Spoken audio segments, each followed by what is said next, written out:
Hi, I am Riyaz Majid. Welcome to Competitive Cracker.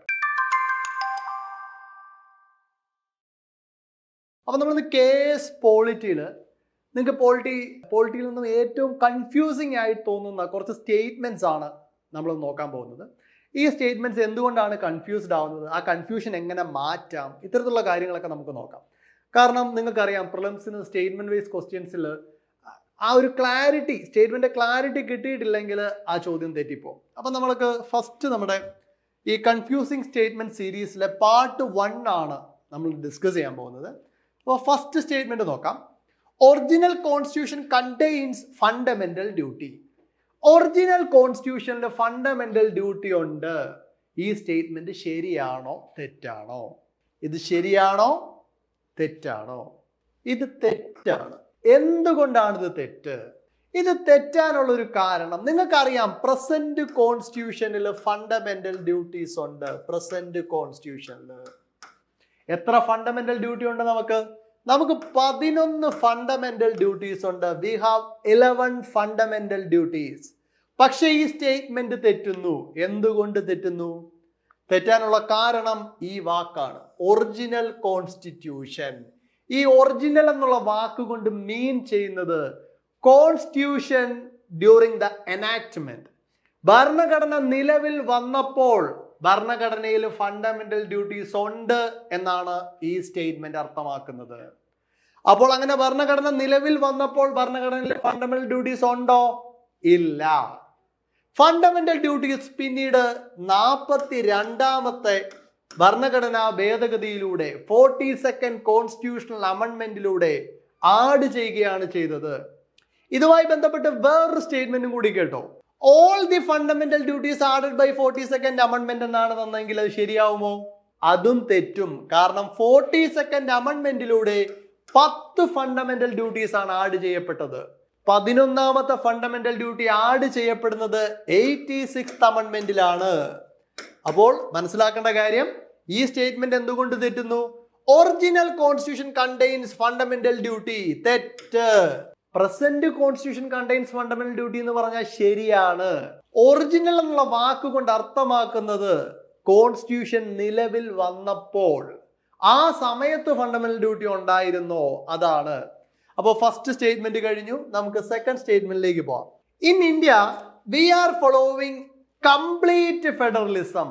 ഇന്ത്യയിൽ നമ്മൾ complete federalism ആണ് follow ചെയ്യുന്നത്. ഈ സ്റ്റേറ്റ്മെന്റ് ശരിയാണോ? ആലോചിച്ച് നോക്കിയേ. ആദ്യം നിങ്ങൾ അറിയേണ്ടത് എന്താണ് ഫെഡറലിസം എന്നാണ്. ഇപ്പൊ ഫെഡറലിസം എന്ന് പറയുമ്പോൾ 2 തരത്തിലുള്ള ഗവൺമെന്റ് ഉണ്ടായിരിക്കും. 2 ടൈപ്പ് ഗവൺമെന്റ്. അപ്പൊ നമുക്ക് 2 തരത്തിലുള്ള ഗവൺമെന്റ് ഉണ്ടോ? ശരിയാണ്. നമുക്ക് സെൻട്രൽ ഗവൺമെന്റും ഉണ്ട്, സ്റ്റേറ്റ് ഗവൺമെന്റും ഉണ്ട്. ഈ സെൻട്രൽ ഗവൺമെന്റിന്റെയും സ്റ്റേറ്റ് ഗവൺമെന്റിനും കൃത്യമായിട്ട് പവർ ഡിവൈഡ് ചെയ്തിട്ടുണ്ടോ? ഉണ്ട്. അവരുടെ പവർ ഡിവിഷൻ കൃത്യമായിട്ട് ഡിവൈഡ് ചെയ്തിട്ടുണ്ട്.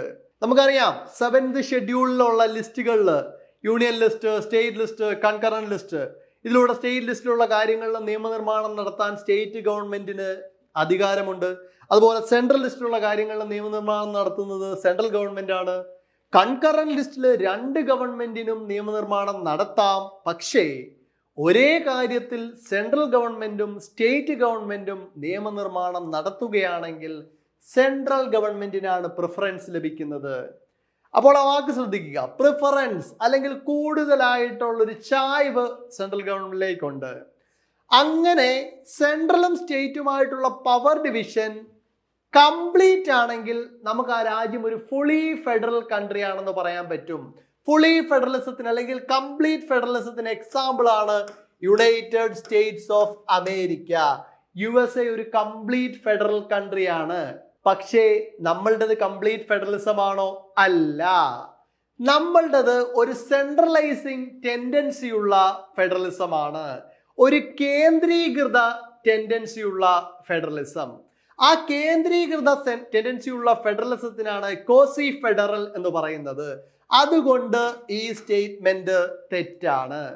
നമുക്ക് ഇങ്ങനെ ആലോചിക്കാം, നമ്മുടെ സ്റ്റേറ്റിന്റെ അല്ലെങ്കിൽ സ്റ്റേറ്റ് ഗവൺമെന്റിന്റെ എക്സിക്യൂട്ടീവ് ആയിട്ടുള്ള ആക്ഷൻസ് ഒക്കെ എടുക്കുന്നത് നമ്മൾ ഗവർണറിന്റെ പേരിലാണ്. റിയൽ ആയിട്ടുള്ള പവർ വെസ്റ്റ് ചെയ്തിരിക്കുന്ന ചീഫ് മിനിസ്റ്റേഴ്സും ഗ്രൂപ്പ് ഓഫ് മിനിസ്റ്റേഴ്സും ഒക്കെ ഉണ്ടെങ്കിലും ഗവർണറിന്റെ പേരിലാണ് കാര്യങ്ങൾ എടുക്കുന്നത്. ഒരു എമർജൻസി ടൈം വരുമ്പോൾ ഗവർണർ പ്രസിഡന്റിന്റെ ഏജന്റ് ആയിട്ട് അവിടെ പ്രവർത്തിക്കുന്നു. അതുപോലെ നാഷണൽ എമർജൻസി പ്രഖ്യാപിക്കപ്പെടുമ്പോൾ വിത്തൗട്ട് ആൻ അമെൻഡ്മെന്റ് നമ്മുടെ കോൺസ്റ്റിറ്റ്യൂഷൻ സെൻട്രലൈസ്ഡ് ആയി മാറുന്നു. ഇത്തരത്തിലുള്ള ഒരു ഫെഡറൽ സ്ട്രക്ചറാണ് നമ്മളുടേത്. അതുകൊണ്ട് നമ്മൾ കംപ്ലീറ്റ് ഫെഡറലിസത്തിന് എക്സാമ്പിൾ അല്ല. സോ ഈ രണ്ടാമത്തെ സ്റ്റേറ്റ്മെന്റിന്റെയും കൺഫ്യൂഷൻ മാറിയല്ലോ. ഈ സ്റ്റേറ്റ്മെന്റും തെറ്റാണ്. We are following what type federalism? Quasi federal. നമ്മൾ എന്ത് ഫെഡറൽ ആണ്? കോസി ഫെഡറൽ. ഈ കോസി ഫെഡറൽ എന്ന വാക്കുകൊണ്ട് അർത്ഥമാക്കുന്നത് പാർഷ്യൽ ഫെഡറൽ. ഒരു സെൻട്രലൈസിങ് ടെൻഡൻസി ഉള്ള ഫെഡറലിസമാണ് ഇന്ത്യയിൽ ഫോളോ ചെയ്യുന്നത്. അപ്പൊ നമുക്ക് അടുത്ത സ്റ്റേറ്റ്മെന്റിലേക്ക് പോകാം. Election commission is an all India body. Election commission of India നമുക്കുണ്ട്.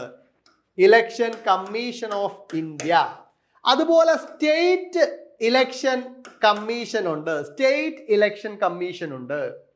ഇവിടെ പറഞ്ഞിരിക്കുന്നത് election commission is an all India body എന്നാണ്. അതായത് ഇലക്ഷൻ കമ്മീഷൻ ഓഫ് ഇന്ത്യ ഒരു ഓൾ ഇന്ത്യ ബോഡിയാണ്. അത് ശരിയാണോ തെറ്റാണോ? നിങ്ങൾക്ക് കൺഫ്യൂസ്ഡ് ആയിട്ട് നിങ്ങൾ ഇങ്ങനെ ആവും. For example, election commission of India ഉണ്ടല്ലോ, സ്റ്റേറ്റ് ഇലക്ഷൻ കമ്മീഷൻ ഉണ്ടല്ലോ, അപ്പൊ അതെങ്ങനെ ഓൾ ഇന്ത്യ ബോഡി ആവും? സ്റ്റേറ്റിന് ഒരു ഇലക്ഷൻ കമ്മീഷൻ ഉണ്ടല്ലോ എന്ന് ചിന്തിച്ചാൽ അവിടെ നിങ്ങൾ പെട്ടു. ഈ സ്റ്റേറ്റ്മെന്റ് അർത്ഥമാക്കുന്നത് എന്താണ്? Election commission is an all India body. നമ്മളുടെ സെൻട്രൽ ഗവൺമെന്റിൽ നമ്മൾ എംപിമാരെ പാർലമെന്റിലേക്ക് തെരഞ്ഞെടുക്കുന്ന MP ഇലക്ഷനും സ്റ്റേറ്റ് ഗവൺമെന്റിലെ MLA ഇലക്ഷനും, അതായത് മെമ്പർ ഓഫ് ലെജിസ്ലേറ്റീവ് അസംബ്ലി ഇലക്ഷനും നടത്തുന്നത് ഇലക്ഷൻ കമ്മീഷൻ ഓഫ് ഇന്ത്യയാണ്. ഇത് നടത്തുന്നതിന് വേണ്ടി election commission of India power derive ചെയ്തിരിക്കുന്നത് ഇന്ത്യൻ ഭരണഘടനയിൽ നിന്നാണ്. കോൺസ്റ്റിറ്റ്യൂഷനിൽ നിന്ന് പവർ ഡിറൈവ് ചെയ്തിരിക്കുന്നു. ഡെറിവേഷൻ ഓഫ് പവർ കോൺസ്റ്റിറ്റ്യൂഷനിൽ നിന്നാണെങ്കിൽ അതൊരു കോൺസ്റ്റിറ്റ്യൂഷണൽ ബോഡിയാണ്.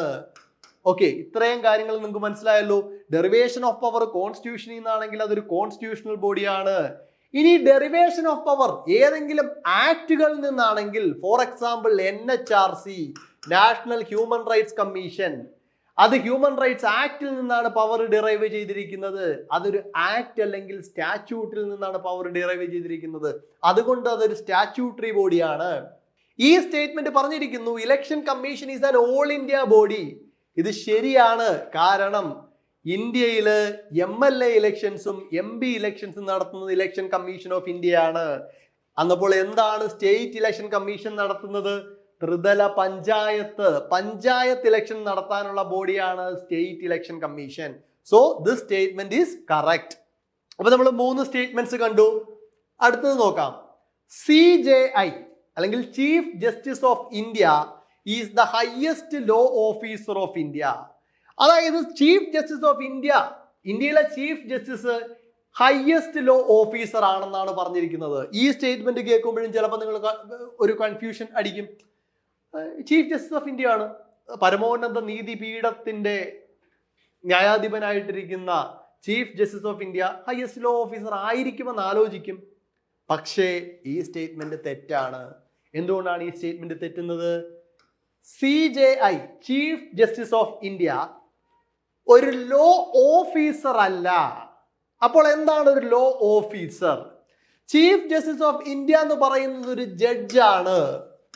ഒരു ജഡ്ജ് എന്ന വാക്കുകൊണ്ട് അർത്ഥമാക്കുന്നത് 2 അഡ്വക്കേറ്റ് ചെയ്യുമ്പോൾ one who പ്രിസൈഡ് over the law, നിയമത്തെ പ്രിസൈഡ് ചെയ്യുന്ന ആളാണ് ജഡ്ജ്. അഡ്വക്കേറ്റ് ചെയ്യുന്ന ആളല്ല. അഡ്വക്കേറ്റ് ചെയ്യുന്ന ആളാണ് ലോ ഓഫീസർ അല്ലെങ്കിൽ അഡ്വക്കേറ്റ്. അപ്പോൾ ഒരു ജഡ്ജും അഡ്വക്കേറ്റും തമ്മിലുള്ള വ്യത്യാസം മനസ്സിലാക്കുമ്പോൾ നമുക്ക് മനസ്സിലാകും ചീഫ് ജസ്റ്റിസ് എന്ന് പറയുന്നത് ലോ ഓഫീസർ അല്ല. അപ്പോൾ ആരാണ് ഇന്ത്യയിലെ ഹയസ്റ്റ് ലോ ഓഫീസർ? ഇന്ത്യയിലെ ഹയസ്റ്റ് ലോ ഓഫീസർ ആണ് കോൺസ്റ്റിറ്റ്യൂഷണൽ ബോഡി ആയിട്ടുള്ള അറ്റോർണി ജനറൽ ഓഫ് ഇന്ത്യ. അപ്പോ അറ്റോർണി ജനറൽ ഓഫ് ഇന്ത്യ ആണ് ഇന്ത്യയിലെ ഹയസ്റ്റ് ലോ ഓഫീസർ. ഇന്ത്യയെ പ്രതിനിധാനം ചെയ്യുന്ന വക്കീലാണ് അറ്റോർണി ജനറൽ ഓഫ് ഇന്ത്യ. അപ്പം ആ സ്റ്റേറ്റ്മെന്റും കഴിഞ്ഞു. അടുത്ത സ്റ്റേറ്റ്മെന്റിലേക്ക് പോകാം. We have an integrated judiciary. നമുക്കൊരു ഇന്റഗ്രേറ്റഡ് ജുഡീഷ്യറി ആണുള്ളത്. ശരിയാണ്. എന്താണ് ഈ ഇന്റഗ്രേറ്റഡ് ജുഡീഷ്യറി? ഇങ്ങോട്ട് നോക്കിക്കേ, ഈ ഒരു പിരമിഡ് നോക്കൂ. ആ പിരമിഡിൽ നിങ്ങൾക്ക് ഏറ്റവും താഴെ ലോവർ കോർട്സ് കാണാം. ലോവർ കോർട്സ്, അതിന്റെ മുകളിൽ ഒരു സ്റ്റേറ്റിന്റെ പരമോന്നത നീതിപീഠമായ, ഒരു സംസ്ഥാനത്തിന്റെ പരമോന്നത നീതിപീഠമായ ഹൈക്കോർട്ട്, ഏറ്റവും മേളിൽ സുപ്രീം കോർട്ട്. ഇങ്ങനെ ഒരു പിരമിഡൽ സ്ട്രക്ചറിൽ താഴെ ലോവർ കോർട്സിൽ തുടങ്ങി ഏറ്റവും ഉയർന്ന പരമോന്നത അപ്പെക്സ് കോർട്ടായ സുപ്രീം കോർട്ട് വരെ എത്തി നിൽക്കുന്ന ഒരു ജുഡീഷ്യൽ സ്ട്രക്ചറിനാണ് ഇന്റഗ്രേറ്റഡ് ജുഡീഷ്യറി എന്ന് പറയുന്നത്. അപ്പോൾ ആ ഒരു ഇന്റഗ്രേറ്റഡ് ജുഡീഷ്യറി ആണ് നമ്മൾ ഫോളോ ചെയ്യുന്നത്. ആ സ്റ്റേറ്റ്മെന്റ് ശരിയാണ്. അടുത്ത statement, writ jurisdiction is original jurisdiction of supreme court. വീണ്ടും വന്നു ഒരു വാക്ക്, ഒറിജിനൽ ജുറസ്ഡിക്ഷൻ. സി, ഒരു ജുഡീഷ്യറിയുടെ കാര്യത്തിൽ ഒറിജിനൽ ജുറസ്ഡിക്ഷൻ അല്ലെങ്കിൽ ഒറിജിനൽ എന്നുള്ളൊരു വാക്ക് വരുമ്പോൾ നിങ്ങൾ ഈ ഒരു ഐഡിയയിൽ മനസ്സിലാക്കിയാൽ മതി. അത് മീൻ ചെയ്തത് എക്സ്ക്ലൂസീവ് ആയിട്ട് അതിന് മാത്രമേ ഉള്ളൂ എന്ന അർത്ഥത്തിലാണ്. For example, central state dispute. നമുക്ക് സെൻട്രൽ ഗവൺമെന്റും ഉണ്ട്, സ്റ്റേറ്റ് ഗവൺമെന്റും ഉണ്ട്, അല്ലെ? അപ്പൊ സെൻട്രൽ ഗവൺമെന്റും സ്റ്റേറ്റ് ഗവൺമെന്റും തമ്മിലുള്ള ഡിസ്പ്യൂട്ട്സ് വരികയാണെങ്കിൽ ആ ഡിസ്പ്യൂട്ട്സിന് ഒരിക്കലും ഹൈക്കോടതിയെ സമീപിക്കാൻ പറ്റില്ല. ആ ഡിസ്പ്യൂട്ട്സിന് സമീപിക്കാൻ പറ്റുന്നത് എവിടെയാണ്? സുപ്രീം കോർട്ടിനെയാണ്. അപ്പോൾ ഈ സെൻട്രൽ സ്റ്റേറ്റ് ഡിസ്പ്യൂട്ട്സിൽ സുപ്രീം കോടതിക്ക് ഒറിജിനൽ ജുറസ്ഡിക്ഷൻ ഉണ്ടെന്ന് നമുക്ക് പറയാൻ പറ്റും. അതായത് എക്സ്ക്ലൂസീവ്ലി സുപ്രീം കോടതിക്കാണ് സെൻട്രൽ സ്റ്റേറ്റ് ഡിസ്പ്യൂട്ട്സിൽ ജുറസ്ഡിക്ഷൻ ഉള്ളത്. അന്നപ്പോൾ ഇവിടെ പറഞ്ഞിരിക്കുന്നത് എന്താണ്? റിറ്റ് ജുറസ്ഡിക്ഷൻ. നമ്മൾ വ്യക്തമായ ആർട്ടിക്കിൾ പഠിച്ചിട്ടുണ്ട്. ആർട്ടിക്കിൾ 32 അനുസരിച്ച് നിങ്ങൾക്ക് സുപ്രീം കോടതിയിലേക്കും ആർട്ടിക്കിൾ 226 അനുസരിച്ച് ഹൈക്കോടതിയിലേക്കും പോവാം. അങ്ങനെ പോയി കഴിഞ്ഞാൽ നിങ്ങളുടെ ഫണ്ടമെന്റൽ റൈറ്റ്സ് വയലേറ്റ് ചെയ്യപ്പെട്ട് കഴിഞ്ഞാൽ കോടതിക്ക് ആ ഫണ്ടമെന്റൽ റൈറ്റ്സ് എൻഫോഴ്സ് ചെയ്യുന്നതിന് വേണ്ടി റിറ്റ് പുറപ്പെടുവിക്കാം. അപ്പോൾ സുപ്രീം കോടതിക്ക് നിങ്ങൾ പോകുന്ന ആർട്ടിക്കിൾ ഏതാ? Article 32, right to constitutional remedy. Article 226 അനുസരിച്ച് നിങ്ങൾക്ക് ഹൈക്കോടതിയിലും പോവാം. അപ്പൊ രണ്ട് കോടതിക്കും ഇതുണ്ടല്ലോ. അപ്പം writ jurisdiction is original jurisdiction of supreme court എന്ന് പറയുന്നത് എന്താണ്? തെറ്റാണ്. ഇനി റിറ്റിനെ സംബന്ധിച്ച് നോക്കുകയാണെങ്കിൽ റിറ്റ് പഠിച്ചു വെക്കുവാൻ ഒരു ഈസി വേർഡും കൂടി നിങ്ങൾ പഠിച്ചോളൂ. ഒരു അക്രോണിം, CPMHQ. ആ അക്രോണിം ഞാൻ സെപ്പറേറ്റ് ആയിട്ട് എഴുതാം. റിറ്റ് പഠിക്കാനുള്ള അക്രോണിമാണ് CPMHQ. അപ്പൊ ഏതൊക്കെയാണ് ഈ റിറ്റുകള്? സി എന്ന് പറയുന്നത് സെറിഷ്യോററി, പി എന്ന് പറയുന്നത് പ്രൊഹിബിഷൻ, എച്ച് എന്ന് പറയുന്നത് മണ്ടാമസ്. വൺസ് മോർ, സി എന്ന് പറയുന്നത് സെറിഷ്യോററി, പി എന്ന് പറയുന്നത് പ്രൊഹിബിഷൻ, എം എന്ന് പറയുന്നത് മണ്ടാമസ്, എച്ച് എന്ന് പറയുന്നത് ഹേബിയസ് കോർപ്പസ്, ക്യൂ എന്ന് പറയുന്നത് കോവാറണ്ടോ. അപ്പോ ഈ CPMHQ എന്ന വാക്കിലൂടെ നിങ്ങൾക്ക് ആ റിറ്റുകളെല്ലാം ഓർത്തിരിക്കാൻ പറ്റും. അപ്പൊ writ jurisdiction is original jurisdiction of supreme court എന്നുള്ളത് തെറ്റ്. അടുത്ത സ്റ്റേറ്റ്മെന്റിലേക്ക് പോവാം.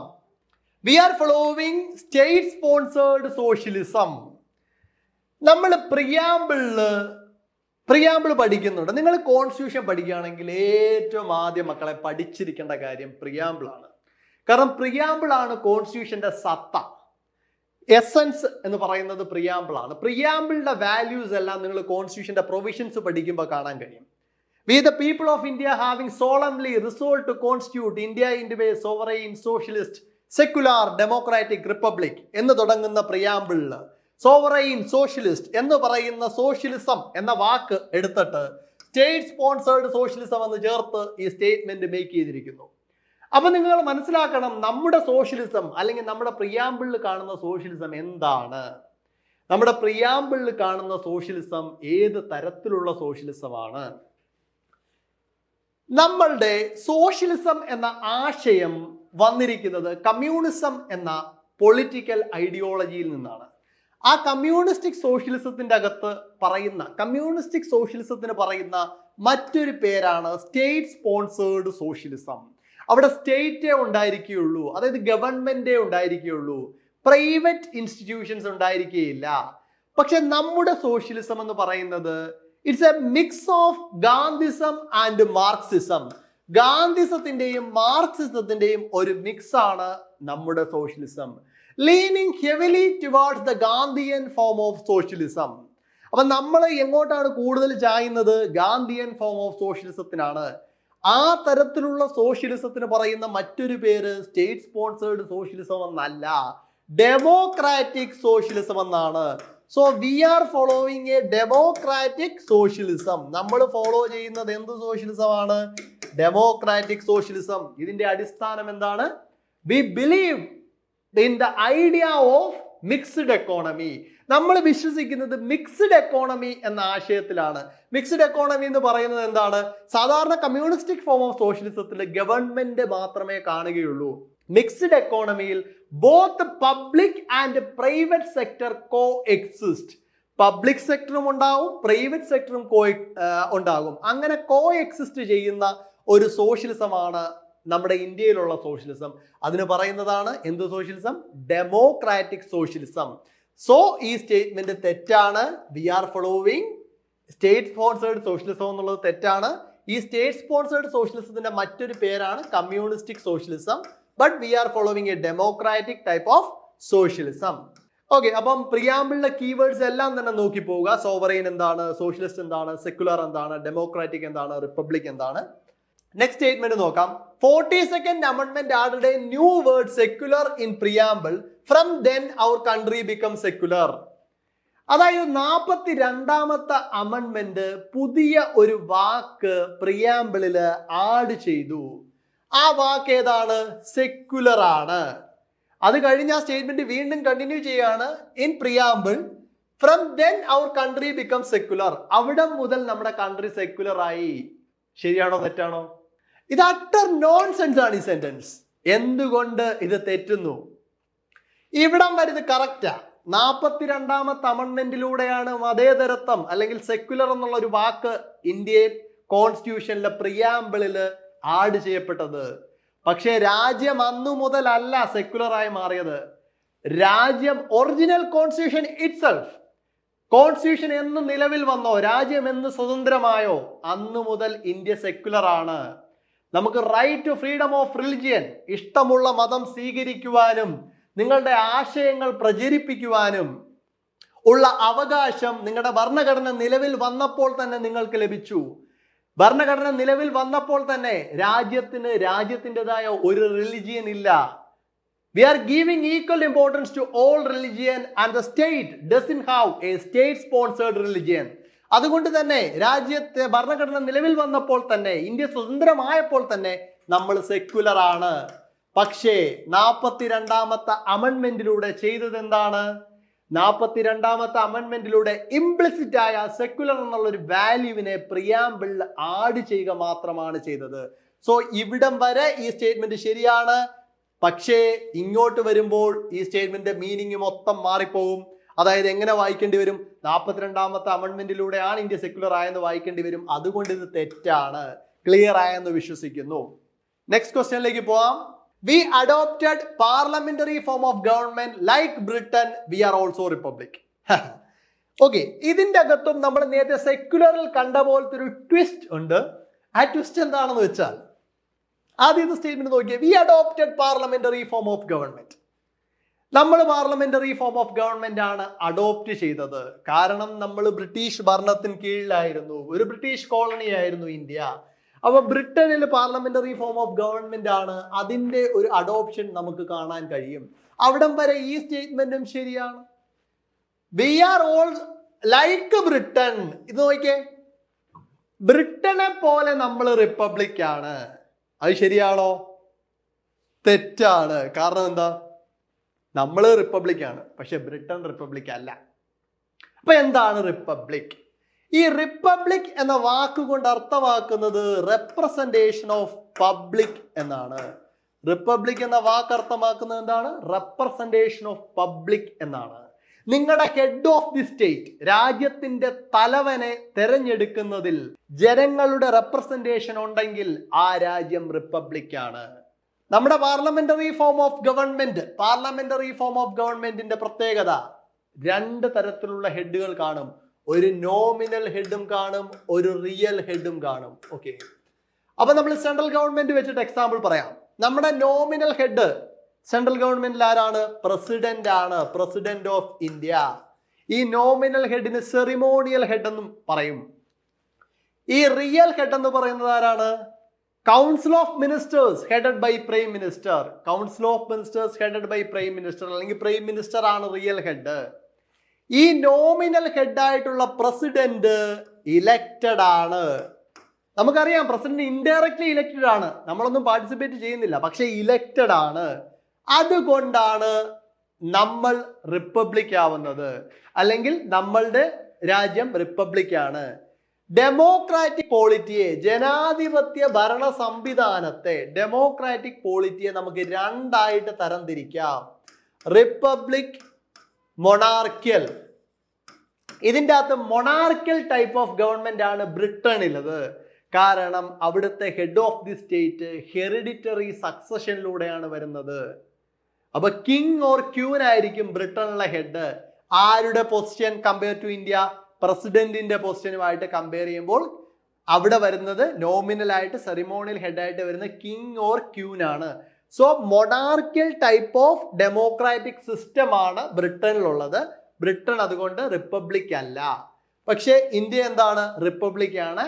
ഹെഡ് ഓഫ് ദി സ്റ്റേറ്റിൽ റെപ്രസെന്റേഷൻ ഓഫ് പബ്ലിക് ഉണ്ട്. അപ്പൊ നമുക്ക് ഈ സ്റ്റേറ്റ്മെന്റിന്റെ ഫസ്റ്റ് സ്റ്റേറ്റ്മെന്റ് ഇവിടം വരെ കറക്റ്റ് ആണ്. ലൈക്ക് ബ്രിട്ടൻ തൊട്ട് വരുമ്പോഴാണ് തെറ്റുന്നത്, മനസ്സിലാക്കി വെക്കുക. അടുത്ത നമ്മുടെ ലാസ്റ്റ് സ്റ്റേറ്റ്മെന്റ് നോക്കാം. We have 3 all India service, IAS, IPS and IFS.